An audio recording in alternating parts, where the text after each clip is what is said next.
بسم اللہ الرحمن الرحیم۔ میں وسیم عابد، معلم، بحریہ کالج مجید انصاری، EAB کمپس 2 سے۔ آج ہم معلم القرآن یونٹ 3 کا سبق نمبر 2 پڑھیں گے۔ سبق نمبر 1 کے اندر تفصیل کے ساتھ وضاحت ہو گئی تھی اور ابتدائی تمہیدی باتیں بھی آ گئی تھی، جس کے سمجھنے کے بعد انشاءاللہ آپ کے لیے سبق نمبر 1 کو حل کرنا آسان ہوا ہوگا، اور امید ہے کہ آپ نے آسانی اور سہولت کے ساتھ سبق نمبر 1 کو حل کر لیا ہوگا۔ یہاں سے ہم سبق نمبر 2 شروع کریں گے۔ سبق نمبر 2 کا عنوان عذاب، اس کا ترجمہ ایک عذاب، عذاب عظیم ایک بڑا عذاب، عذاب شدید ایک شدید عذاب، عذاب قریب ایک قریب عذاب۔ اب یہاں انہی مثالوں کو وضاحت کے ساتھ کالم کی صورت میں بیان کر رہے ہیں، تو ذرا غور سے آپ دیکھیں اور کتاب کے اندر غور سے دیکھیں۔ مثال نمبر 1 عذاب عذاب، عذاب عظیم ایک عظیم عذاب۔ مثال نمبر 2 عذاب عذاب، عذاب قریب ایک قریب عذاب۔ مثال نمبر 3 عذاب عذاب، عذاب شدید ایک شدید عذاب۔ نیچے جو نوٹ لکھا ہوا ہے اس کو بھی ہم پڑھیں گے انشاءاللہ۔ آپ بھی میرے ساتھ ساتھ بڑے غور کے ساتھ سنیں اس کو، انشاءاللہ ساری بات سمجھ میں آ جائے گی۔ پہلی مثال میں عذابن کے بعد عظیمن کا لفظ عذابن کی ایک خاصیت یا صفت بیان کر رہا ہے۔ پہلی مثال کے اندر یعنی یہ کہنا چاہ رہے ہیں کہ پہلی مثال کے اندر عظیمن کا جو لفظ آیا ہے وہ عذابن کی صفت یا خاصیت بیان کر رہا ہے۔ پھر آگے کہتے ہیں درج بالا ہر مثال میں لفظ عذابن کے بعد اس کی مختلف صفات ذکر کی گئی ہیں۔ اسی طرح عذابن کے بعد جو عظیمن کا لفظ ہے پہلی مثال کے اندر وہ اس کی خاصیت یا صفت بن رہا ہے۔ اسی طرح دوسری مثالوں کے اندر بھی عذابن کے بعد جو الفاظ لکھے ہوئے ہیں یعنی قریب اور شدید، یہ بھی عذابن کی صفت یا خاصیت بیان کر رہے ہیں۔ اب یہاں یہ بات آپ ذہن میں رکھیں کہ سبق نمبر 1 کے اندر ہم نے ایسے آسان الفاظ پڑھے تھے، وہ آسان الفاظ کسی دوسرے لفظ کے ساتھ مل کر آ رہے تھے اور اس دوسرے لفظ کی صفت یا خاصیت بن رہے تھے۔ یہاں پر ہم ایسے الفاظ کے بارے میں پڑھ رہے ہیں کہ ان الفاظ کے ساتھ مختلف صفات آئیں گی۔ خلاصتاً یوں کہہ سکتے ہیں کہ وہاں پر ہم نے اقتدائی کے اندر دوسرے ٹکڑے سے بحث کی تھی، یعنی ہم وہاں پر عظیم کے لفظ سے بحث کر رہے تھے اور اس کے ساتھ جو الفاظ ہیں وہ بدل رہے تھے، یعنی عذاب، اور اسی طرح اور مختلف مثالیں ہم نے وہاں دی تھی، اجر عظیم، شیء عظیم وغیرہ وغیرہ۔ تو وہاں پر ہم پہلے لفظ جو ہے وہ بدل رہا تھا اور مختلف صفات الفاظ بدل رہے تھے، لیکن یہاں پر یہ ہوگا کہ لفظ وہی رہے گا، البتہ اس کی صفات بدلتی رہیں گی۔ جیسے عذاب کے بعد عظیم آ رہا ہے، یہ بھی عذاب کی صفت ہے، اسی طرح شدید اور اسی طرح قریب وغیرہ، یہ ساری کی ساری صفات ہیں عذاب کی۔ پھر آگے کہتے ہیں لفظ عذاب کی طرح کچھ اور الفاظ بھی ایسے ہیں جو اپنے بعد مختلف صفات کے ساتھ آتے ہیں، اور یوں بہت سے ایسے قرآن قطعے بنتے ہیں جن کا مفہوم آپ بآسانی سمجھ سکتے ہیں۔ یعنی جیسے عذابن کے لفظ کے بعد مختلف صفات ذکر کی گئی ہیں، یعنی اس کے بعد بہت ساری خاصیت اور صفت آتی ہے، اسی طرح عذابن کے لفظ کے علاوہ اور بھی بہت سارے الفاظ قرآن مجید میں آئے ہیں اور ان کے ساتھ بھی مختلف صفات ذکر ہوتی ہیں۔ تو اس طرح عذابن کے ساتھ جب دوسرے الفاظ بھی ایسے ہیں تو اس طرح بہت سارے قرآن مجید میں ایسے قطعے اور ٹکڑے آ جاتے ہیں جن سے ایسے الفاظ اور ایسے جملے بنتے ہیں چھوٹے چھوٹے سے۔ جیسے عذابن کو سمجھنا آپ کے لیے آسان ہے، اسی طرح عذابن کی طرح دوسرے جو الفاظ ہیں جو مختلف صفات کے ساتھ آتے ہیں ان کا بھی آپ کے لیے سمجھنا بہت آسان ہے۔ تو جب اس طرح کے الفاظوں کا سمجھنا آسان ہے تو قرآن مجید کے اندر ایسے جتنے بھی الفاظ آئیں گے اور جس طرح کے چھوٹے چھوٹے جملے آئیں گے تو سب کو سمجھنا آپ کے لیے بہت آسان ہو جائے گا۔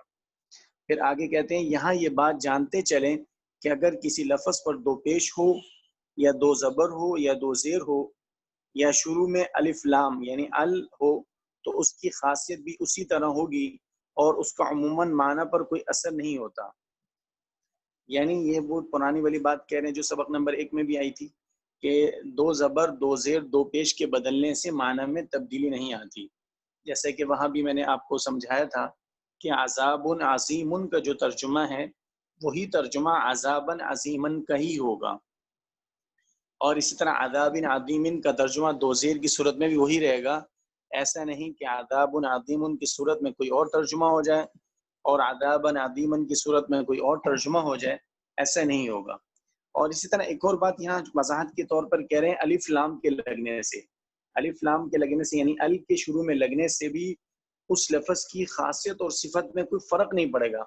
یعنی جیسے عذاب عظیم ترجمہ ہے، اس کا ترجمہ ہے ایک عظیم عذاب، ٹھیک ہے. یہاں پر اس کے ترجمے کے اندر جو خاصیت صفت آ رہی ہے وہ عظیم عذاب آ رہی ہے. اس کو اگر ہم العذاب العظیم کر دیں یعنی اس کے شروع میں ال لگا دیں، الف لام لگا دیں، تو اس صورت میں بھی اس کی خاصیت اور صفت کے اندر کوئی فرق نہیں پڑے گا. یعنی عظیم کا ترجمہ پہلے بھی عظیم تھا اور الف لام لگنے کی صورت میں بھی عظیم ہی رہے گا. ایسا نہیں کہ الف لام لگنے کی صورت میں اس کا ترجمہ اور کچھ ہو جائے، ایسا نہیں ہوگا. یعنی خلاصہ یہ کہ دو باتیں ہو گئی. خلاصہ یہ کہ دو زبر دو زیر دو پیش کے بدلنے سے بھی معنی میں کوئی اثر نہیں پڑتا، یعنی معنی دو پیش کی صورت میں وہی معنی دو زبر کی صورت میں ہوگا. اسی طرح دوسری بات یہ کہ ال لگنے کے یعنی جس لفظ پر تنوین تھی اب اس پر تنوین کے بجائے الف لام لگ گیا یعنی ال لگ گیا، تو ال کے لگنے سے بھی اس کے معنی میں کوئی فرق نہیں پڑتا. یہ بات سمجھ میں آ گئی. اس کے بعد دیکھیں اب درج ذیل قرآن قطعوں کا ترجمہ کیجئے. اب جتنے بھی نیچے قرآن قطعے یعنی ٹکڑے لکھے ہوئے ہیں، جتنے بھی قرآن مجید کے چھوٹے چھوٹے ٹکڑے چھوٹے چھوٹے جملے لکھے ہوئے ہیں، ان سب کا ترجمہ آپ کے لیے کرنا بہت آسان ہے. ہمارا کلاس کے اندر بھی یہی طریقہ ہوتا ہے کہ ہم مشقی کام جتنا بھی ہے وہ آپ خود کرتے ہیں، اور اس کتاب کے مصنف کا مقصد بھی یہی ہے اور اس کتاب کا انداز بھی یہی ہے کہ اس کے اندر لکھنے کا کام وہ آپ خود کرتے ہیں. البتہ سمجھانے کے لیے رہنمائی کے لیے میں آپ کے ساتھ موجود ہوتا ہوں. تو اب بھی میں انشاءاللہ رہنمائی کے لیے 2-4 مثالیں آپ کے سامنے بیان کر دوں گا، باقی انشاءاللہ آپ کو خود کرنا ہوگا. تو پہلے سب سے پہلے عذاب عظیم، ایک یا کوئی عظیم عذاب.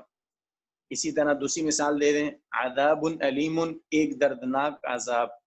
عذاب شدید، ایک سخت عذاب. عذاب مہین، ایک رسوا کن عذاب. عذاب قریب، ایک قریب عذاب. عذاب مقیم، ایک دائمی عذاب. یہ بات سمجھ میں آ گئی. اسی طرح آپ آخر تک کرتے چلے جائیں گے تو انشاءاللہ آپ کے لیے کوئی پریشانی نہیں ہوگی. البتہ العذاب المہین یا العذاب الاکبر جو آ رہے ہیں الف لام کی صورت میں، اس کا ترجمہ بھی وہی ہوگا، البتہ اس کے اندر ایک یا کوئی کا معنی نہیں آئے گا. یہ بات یونٹ 2 کے اندر بھی آپ پڑھ چکے ہیں اور وہاں بڑی تفصیل کے ساتھ آئی تھی. یہاں اس کو بیان کرنا مقصود نہیں، اس لیے زیادہ وضاحت نہیں کی.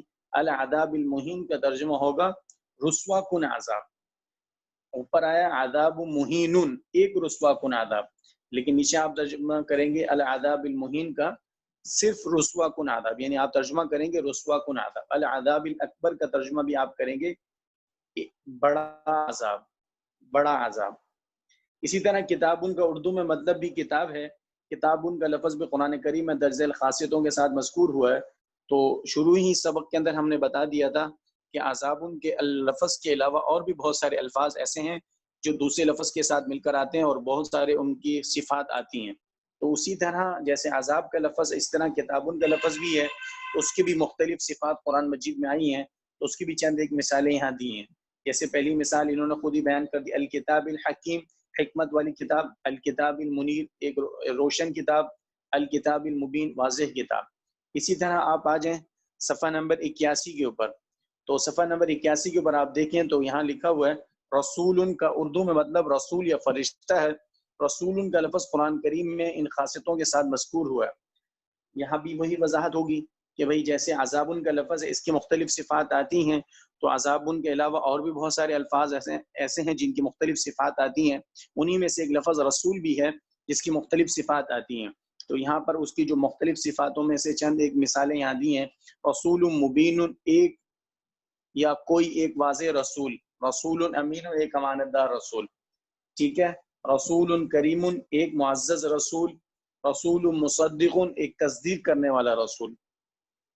اسی طرح نیچے آپ دیکھیں قرآن کا اردو مطلب قرآن ہے، قرآن کا لفظ قرآن کریم میں ان خاصیتوں کے ساتھ مذکور ہے، یعنی قرآن کا لفظ بھی ایسا ہے کہ اس کی بھی مختلف صفات آتی ہیں، اور قرآن مجید میں یہ لفظ بہت ساری صفات کے ساتھ آیا ہے، جیسے قرآن مبین ایک واضح قرآن، قرآن کریم ایک عمدہ قرآن، معزز قرآن، قرآن مجید ایک عظمت والا قرآن۔ تو یہ اسی طرح ساری مثالیں آپ حل کر لیں گے، انشاءاللہ یہ پورا صفحہ آپ کے لیے آسان ہوگا۔ اسی طرح اس کے بعد دیکھیں قول کا اردو مطلب قول یا بات ہے، قول قرآن کریم میں ان خاصیتوں کے ساتھ مذکور ہے، یعنی قول کا لفظ بھی ایسا ہے کہ اس کی بھی مختلف صفات قرآن مجید میں آئی ہیں، تو اس کے بھی آپ انشاءاللہ آپ حل کر لیں گے۔ تو پہلی مثال، دو مثالیں میں آپ کے سامنے بیان کر دیتا ہوں۔ قول معروف ایک عمدہ بات، قولا بلیغا ایک بلیغ بات، قولا عظیما ایک عظیم بات، ٹھیک ہے بیٹا۔ اسی طرح آپ نیچے یومن کا اردو میں مطلب دن ہے، یومن کا لفظ قرآن کریم ان خاصیتوں کے ساتھ مذکور ہے، یعنی یومن کا لفظ بھی ایسا ہے کہ جو مختلف صفات اس کے ساتھ آتی ہیں۔ تو چند ایک مثالیں یہاں سمجھانے کے لیے، یومن عظیم، اسی طرح یومن کبیر، یومن علیم، اس کا ترجمہ بھی آپ انشاءاللہ خود کریں گے، یہ جو انتہائی آسان ہے۔ اسی طرح شیئن کا اردو مطلب چیز ہے، شیئن قرآن کریم میں ان خاصیتوں کے ساتھ مذکور ہے، شیئن عظیم، شیئن عجیب، شیئن عجاب، ان ساروں کا ترجمہ بھی آپ انشاءاللہ کریں گے۔ اس کے بعد لکھا ہوا مکان کا اردو مطلب بھی مقام یا جگہ ہے۔ یہاں یہ بات سمجھ لیں کہ مکان کا اردو میں ہمارے یہاں مکان کا جب لفظ استعمال ہوتا ہے تو اس سے ذہن میں یہ لفظ آتا ہے کہ رہنے کی جگہ، لیکن عربی زبان کے اندر مکان کا مطلب یہ نہیں ہوتا، بلکہ عربی زبان میں جب مکان بولا جاتا ہے تو اس سے مراد مقام یا جگہ ہوتی ہے، یعنی کوئی جگہ یہ مراد ہوتی ہے، یہ ہمارے رہنے کا مکان مراد نہیں۔ تو عربی کا جو لفظ ہے وہ ان دونوں چیزوں کو شامل ہے، بلکہ ہمارے اردو میں تو صرف خاص رہنے کی جگہ کو شامل ہوتا ہے، ایسا نہیں ہے۔ یہ بات سمجھ میں آ گئی؟ اسی طرح مکان قرآن کریم ان خاصیتوں کے ساتھ مذکور ہے، تو یہاں بھی آپ دیکھ لیں اس کی خاصیتیں آئی ہیں، مکان بعید، مکان قریب، مکان ضیق وغیرہ۔ اسی طرح ساحر کا اردو میں مطلب جادوگر، ساحر کا لفظ قرآن کریم ان خاصیتوں کے ساتھ مذکور ہے، ساحر علیم ایک جاننے والا جادوگر، ساحر مبین ایک واضح جادوگر، ساحر کذاب ایک جھوٹا جادوگر۔ اسی طرح سحر کا اردو مطلب سحر یا جادو ہے، سحر کا لفظ قرآن کریم ان خاصیتوں کے ساتھ مذکور ہے، یعنی سحر کا لفظ بھی ایسا ہے جو مختلف صفات کے ساتھ آتا ہے۔ یہاں بھی اس کی چند ایک مثالیں دی ہیں، جیسے سحر مبین ایک واضح جادو، سحر مفترا ایک گھڑا ہوا جادو، سحر عظیم ایک بڑا جادو۔ اب بیٹا گھر کا کام یہ ہے کہ صفحہ نمبر 82 پر جو کچھ لکھا ہوا ہے، یعنی جتنی بھی مثالیں انہوں نے دی ہیں، جو الفاظ دیے ہیں، اور اسی طرح جو چھوٹے چھوٹے ٹکڑے ہیں، قطعے دی ہیں، ان سب کو آپ انشاءاللہ خود حل کریں گے، اور جو بات سمجھ میں نہ آئے وہ آپ انشاءاللہ پوچھ لیں گے، اور انشاءاللہ آپ کو امید ہے کوئی دشواری نہیں ہوگی، اس لیے کہ گزشتہ یونٹس کے اندر یہ سارے الفاظ آ چکے ہیں، اور اس طرح ان کے معنی بھی آ چکے ہیں۔ ان کے اندر جو لفظ مشکل ہے تو اس کا ترجمہ ہماری کتاب والوں نے رہنمائی کے لیے آپ کو بتا دی ہے، ادروائز اس کے اندر کوئی لفظ مشکل نہیں ہے، اور کوئی بات ایسی نہیں ہے جو آپ میں پڑھی ہوئی نہ ہو، تو لہٰذا اس کو خود حل کر لیں، اور جو بات سمجھ میں نہ آئے وہ پوچھ لیں۔ وما علینا الا البلاغ۔ جزاک اللہ خیر۔